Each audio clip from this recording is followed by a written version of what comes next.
Towards the end of the Revolution, the Continental Congress, meeting here at Independence Hall, grew desperate for money. In 1781, they allowed Robert Morris, their financial superintendent, to open a privately owned central bank.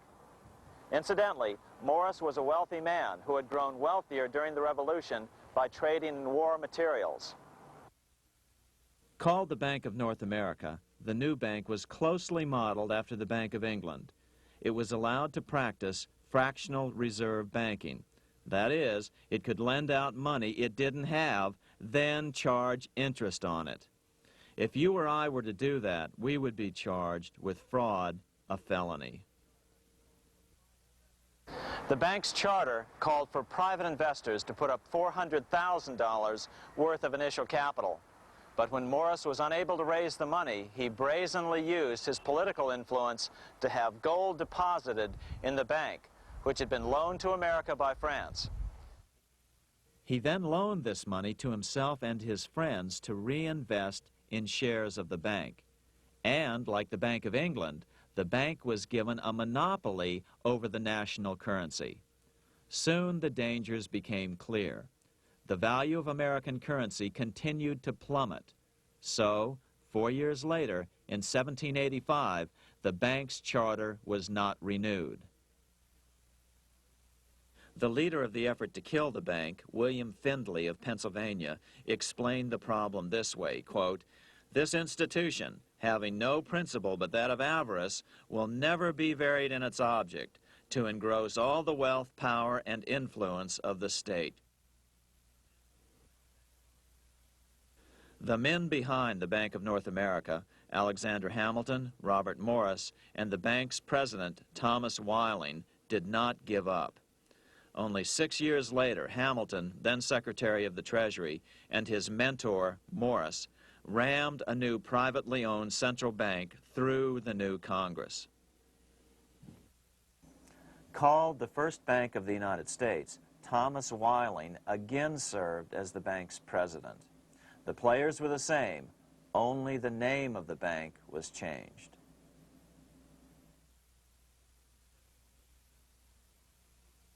In 1787, colonial leaders assembled in Philadelphia to replace the ailing Articles of Confederation. As we saw earlier, both Thomas Jefferson and James Madison were unalterably opposed to a privately owned central bank. They had seen the problems caused by the Bank of England. They wanted nothing of it. As Jefferson later put it,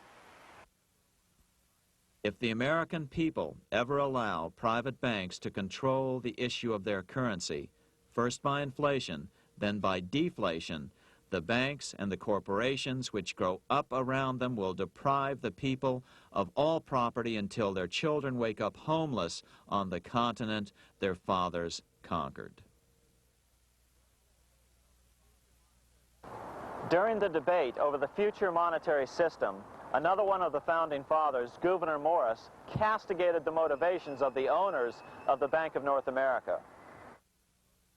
Gouverneur Morris headed the committee that wrote the final draft of the Constitution. Morris knew the motivations of the bank well. Along with his old boss, Robert Morris, Gouverneur Morris and Alexander Hamilton were the ones who had presented the original plan for the Bank of North America to the Continental Congress in the last year of the Revolution. In a letter he wrote to James Madison on July 2nd, 1787, Gouverneur Morris revealed what was really going on. "The rich will strive to establish their dominion and enslave the rest. They always did. They always will. They will have the same effect here as elsewhere if we do not, by the power of government, keep them in their proper spheres." Despite the defection of Gouverneur Morris from the ranks of the bank, Hamilton, Robert Morris, Thomas Weiling, and their European backers were not about to give up. They convinced the bulk of the delegates to the Constitutional Convention to not give Congress the power to issue paper money. Most of the delegates were still reeling from the wild inflation of the paper currency during the Revolution. They had forgotten how well colonial scrip had worked before the war. But the Bank of England had not.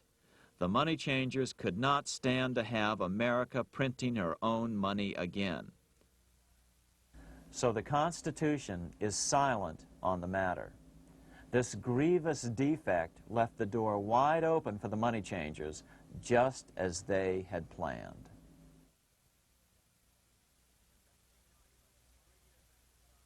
In 1790, less than 3 years after the Constitution had been signed, the money changers struck again.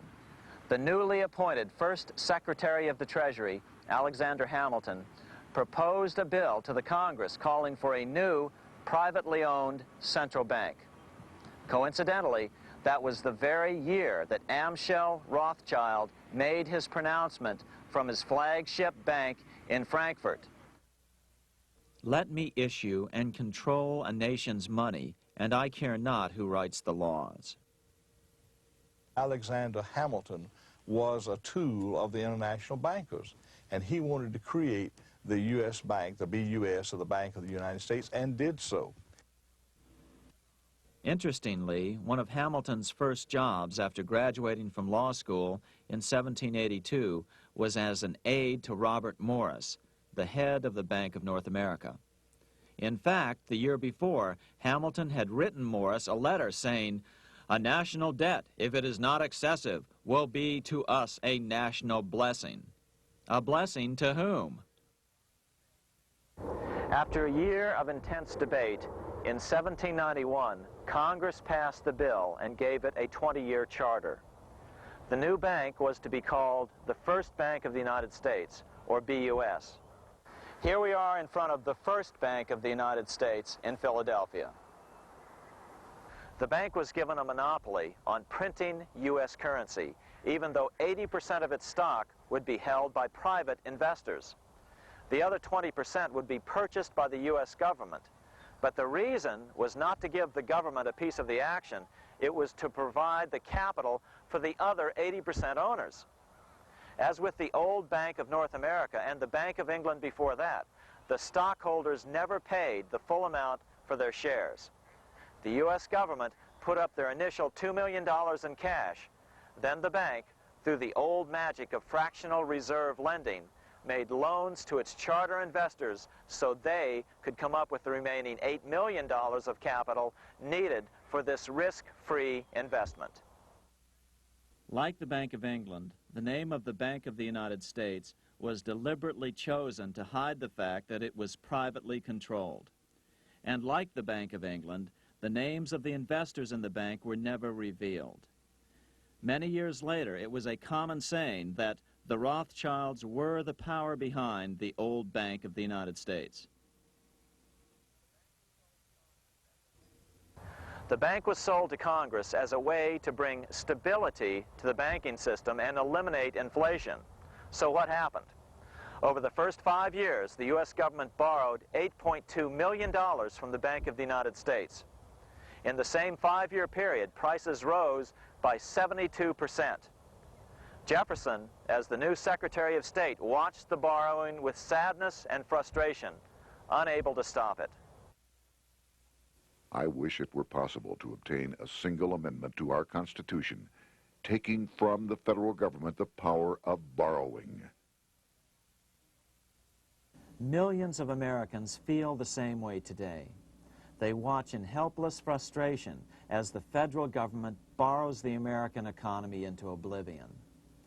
So, although it was called the First Bank of the United States, it was not the first attempt at a privately owned central bank in this country. As with the Bank of North America, the government put up most of the cash to get this private bank going, then the bankers loaned the money to each other to buy the remaining stock in the bank. It was a scam, plain and simple, and they wouldn't be able to get away with it for long. But first, we have to travel back to Europe to see how a single man was able to manipulate the entire British economy by obtaining the first news of Napoleon's final defeat.